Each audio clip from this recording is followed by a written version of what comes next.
ನಟ ದರ್ಶನ್ ಅಭಿನಯದ ಕಾಟೇರದ ಯಶಸ್ಸಿನೊಂದಿಗೆ ಕನ್ನಡ ಚಿತ್ರರಂಗ ಈ ವರ್ಷ ಒಳ್ಳೆ ಬುನಾದಿಯ ಮೇಲೆ ನಿಂತಿದೆ. 2024ರಲ್ಲಿ ಕೂಡ ಬಂಗಾರದ ಬೆಳೆ ತೆಗೆಯುವ ಹಬ್ಬದಲ್ಲಿದೆ ಚಿತ್ರರಂಗ. ಹಲವು ವರ್ಷಗಳಿಂದ ಥಿಯೇಟರ್ಗೆ ಬರದ ನಟರು ಸಹ ಈ ವರ್ಷ ತೆರೆಗೆ ಬರಲು ಸಜ್ಜಾಗಿದ್ದಾರೆ. ಹೊಸ ಬಗೆಯ ಕಥೆಗಳು, ವಿಭಿನ್ನ ಸಿನಿಮಾಗಳ ಮೂಲಕ ಕನ್ನಡ ಸಿನಿ ಪ್ರೇಕ್ಷಕರ ಮುಂದೆ ಬರಲಿದ್ದಾರೆ. ಹಾಗಾದರೆ ಈ ವರ್ಷ ಸಾಕಷ್ಟು ಭರವಸೆ ಮೂಡಿಸಿರುವ, ಬಿಡುಗಡೆಗೆ ಸಜ್ಜಾಗಿರುವ ಸಿನಿಮಾಗಳು ಯಾವ್ಯಾವು ಎಂಬುದನ್ನು ಮುಂದೆ ನೋಡುತ್ತಾ ಹೋಗೋಣ. ಕೆಡಿ ದಿ ಡೆವಿಲ್ ಜೋಗಿ ಪ್ರೇಮ್ ನಿರ್ದೇಶನದ ಕೆಡಿ ಸಿನಿಮಾದಲ್ಲಿ ಧ್ರುವ ಸರ್ಜಾ ನಾಯಕನಾಗಿ ನಟಿಸಿದ್ದಾರೆ. ಆಕ್ಷನ್ ಡ್ರಾಮಾ ಎಂದು ಹೇಳಲಾದ ಈ ಚಿತ್ರದ ಮೂಲಕ ನಟಿ ಶಿಲ್ಪಾ ಶೆಟ್ಟಿ ಮತ್ತೆ ಸ್ಯಾಂಡಲ್ವುಡ್ಗೆ ಎಂಟ್ರಿ ಕೊಡಲಿದ್ದಾರೆ. ಕೆಜಿಎಫ್ನಲ್ಲಿ ಅಬ್ಬರಿಸಿದ್ದ ಸಂಜಯ್ ದತ್ ಪ್ರಮುಖ ಪಾತ್ರಗಳಲ್ಲಿ ನಟಿಸಿದ್ದಾರೆ. ಈ ಸಿನಿಮಾದಲ್ಲಿ ಧ್ರುವ ಸರ್ಜಾ ಗ್ಯಾಂಗ್ಸ್ಟರ್ ಪಾತ್ರದಲ್ಲಿ ಕಾಣಿಸಿಕೊಂಡಿದ್ದಾರೆ. ಅವರ ಫಸ್ಟ್ ಲುಕ್ ಪೋಸ್ಟರ್ ಸಖತ್ ಹೈಪ್ ಕ್ರಿಯೇಟ್ ಮಾಡಿದೆ. ಉತ್ತರಾಖಂಡ ಮೊದಲ ಬಾರಿಗೆ ನಟ ಧನಂಜಯ್ ಮತ್ತು ರಮ್ಯಾ ಜೋಡಿಯಾಗಿ ತೆರೆಯ ಮೇಲೆ ಕಾಣಿಸಿಕೊಳ್ಳಲಿದ್ದಾರೆ. ನಟ ಶಿವರಾಜ್ ಕುಮಾರ್ ಕೂಡ ಒಂದು ಪ್ರಮುಖ ಪಾತ್ರ ನಿರ್ವಹಿಸಲಿದ್ದಾರೆ. ಈ ಸಿನಿಮಾ ಪ್ರಸ್ತುತ ನಿರ್ಮಾಣ ಹಂತದಲ್ಲಿದೆ. ಭೀಮಾ ಸೂಪರ್ ಹಿಟ್ ಸಲಗ ಬಳಿಕ ದುನಿಯಾ ವಿಜಯ್ ಮತ್ತೊಮ್ಮೆ ನಿರ್ದೇಶಕನ ಕ್ಯಾಪ್ ತೊಟ್ಟಿದ್ದಾರೆ.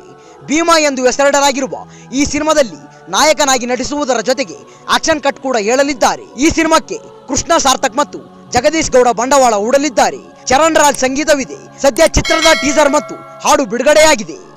ರಿಚರ್ಡ್ ಆಂಟನಿ ಸಿನಿಮಾದಲ್ಲಿ ಸ್ನೇಹಿತರಾದ ರಿಷಬ್ ಶೆಟ್ಟಿ ಮತ್ತು ರಕ್ಷಿತ್ ಶೆಟ್ಟಿ ಒಟ್ಟಿಗೆ ನಟಿಸಿದ್ದಾರೆ. ರಕ್ಷಿತ್ ಶೆಟ್ಟಿ ಅವರ ನೇತೃತ್ವದಲ್ಲಿ ಈ ಥ್ರಿಲ್ಲರ್ ಸಿನಿಮಾ ಒಬ್ಬ ಧೈರ್ಯಶಾಲಿ ಹುಡುಗನ ಸುತ್ತುತ್ತದೆ. ಅಚ್ಯುತ್ ಕುಮಾರ್, ಕಿಶೋರ್ ಕುಮಾರ್ ಜಿ ಮತ್ತು ಪ್ರಮೋದ್ ಶೆಟ್ಟಿ ಕೂಡ ಪ್ರಮುಖ ಪಾತ್ರಗಳಲ್ಲಿ ಆಯ್ಕೆಯಾಗಿದ್ದಾರೆ. ಬ್ಯಾಚುಲರ್ ಪಾರ್ಟಿ ಅಭಿಜಿತ್ ಮಹೇಶ್ ನಿರ್ದೇಶನದ ಬ್ಯಾಚುಲರ್ ಪಾರ್ಟಿ ಸಿನಿಮಾದಲ್ಲಿ ದಿಗಂತ್, ಲೂಸ್ ಮಾದ ಯೋಗಿ ಮತ್ತು ಅಚ್ಯುತ್ ಕುಮಾರ್ ಪ್ರಮುಖ ಪಾತ್ರಗಳಲ್ಲಿದ್ದಾರೆ. ಜನವರಿ 26ರಂದು ರಾಜ್ಯಾದ್ಯಂತ ಸಿನಿಮಾ ಬಿಡುಗಡೆಯಾಗಲಿದೆ. ಈ ಸಿನಿಮಾವನ್ನ ರಕ್ಷಿತ್ ಶೆಟ್ಟಿ ಅವರ ಪರವೋಮ್ ಸ್ಟುಡಿಯೋಸ್ ನಿರ್ಮಾಣ ಮಾಡಿದೆ. ಬಗೀರ 2024ರ ಬಹು ನಿರೀಕ್ಷಿತ ಕನ್ನಡ ಚಿತ್ರಗಳಲ್ಲಿ ಒಂದು. ಮದಗಜ ಬಳಿಕ ಶ್ರೀಮುರಳಿ ಮತ್ತೆ ಥಿಯೇಟರ್ ಕಡೆಗೆ ಬರುತ್ತಿದ್ದಾರೆ. ಸದ್ಯ ಸಿನಿಮಾದ ಟೀಸರ್ ಮತ್ತು ಪೋಸ್ಟರ್ ಶ್ರೀಮುರಳಿ ಹುಟ್ಟುಹಬ್ಬದಂದು ಬಿಡುಗಡೆಯಾಗಿದೆ. ಒಂಬಳೆ ಫಿಲ್ಮ್ಸ್ ನ ಬ್ಯಾನರ್ ನಲ್ಲಿ ನಿರ್ಮಾಣವಾಗಿರುವ ಈ ಸಿನಿಮಾವನ್ನ ಸೂರಿ ನಿರ್ದೇಶನ ಮಾಡುತ್ತಿದ್ದಾರೆ. 45 ಸಂಗೀತ ನಿರ್ದೇಶಕ ಅರ್ಜುನ್ ಜನ್ಯ ಅವರ ಚೊಚ್ಚಲ ನಿರ್ದೇಶನದ 45 ಸಿನಿಮಾದಲ್ಲಿ ನಟ ಶಿವರಾಜ್ ಕುಮಾರ್ ನಟಿಸಲಿದ್ದಾರೆ. ಉಪೇಂದ್ರ ಮತ್ತು ರಾಜ್ಬಿ ಶೆಟ್ಟಿ ನಿರ್ಣಾಯಕ ಪಾತ್ರಗಳಲ್ಲಿ ನಟಿಸಿದರೆ ಕಿರುತೆರೆ ನಟಿ ಕೌಸ್ತುಭಮಣಿ ನಾಯಕಿಯಾಗಿ ಆಯ್ಕೆಯಾಗಿದ್ದಾರೆ.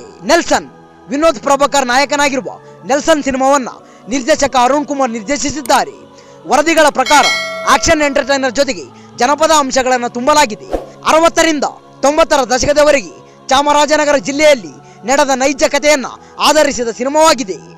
Bell Bottom cinema Rishab Shetty 2019ರಲ್ಲಿ ನಟಿಸಿದ ಹಾಸ್ಯ ಮತ್ತು ಥ್ರಿಲ್ಲರ್ ಸಿನಿಮಾ. ಈಗ 5 ವರ್ಷಗಳ ನಂತರ ನಿರ್ಮಾಪಕರು ಬೆಲ್ ಬಾಟಮ್ 2 ಎಂಬ ಚಿತ್ರದ ಪೋಸ್ಟರ್ ಬಿಡುಗಡೆ ಮಾಡುವುದಾಗಿ ಹೇಳಿದ್ದಾರೆ. ರಿಷಬ್ ಶೆಟ್ಟಿ 2ನೇ ಭಾಗದಲ್ಲಿಯೂ ಡಿಟೆಕ್ಟಿವ್ ದಿವಾಕರನ ಪಾತ್ರವನ್ನು ನಿರ್ವಹಿಸುತ್ತಾರೆ. ಈ ಸಿನಿಮಾವನ್ನ ಜಯತೀರ್ಥ ನಿರ್ದೇಶನ ಮಾಡಿದ್ದಾರೆ. ಈ ವಿಡಿಯೋ ಇಷ್ಟವಾದಲ್ಲಿ ನಮ್ಮ ಚಾನೆಲ್ನ ಲೈಕ್ ಮಾಡಿ, ಶೇರ್ ಮಾಡಿ, ಸಬ್ಸ್ಕ್ರೈಬ್ ಮಾಡಿ ಅಂತ ಹೇಳ್ತಾ ಅಲ್ಲಿಯವರೆಗೂ ಟೇಕ್ ಕೇರ್, ಬಾಯ್ ಫ್ರೆಂಡ್ಸ್.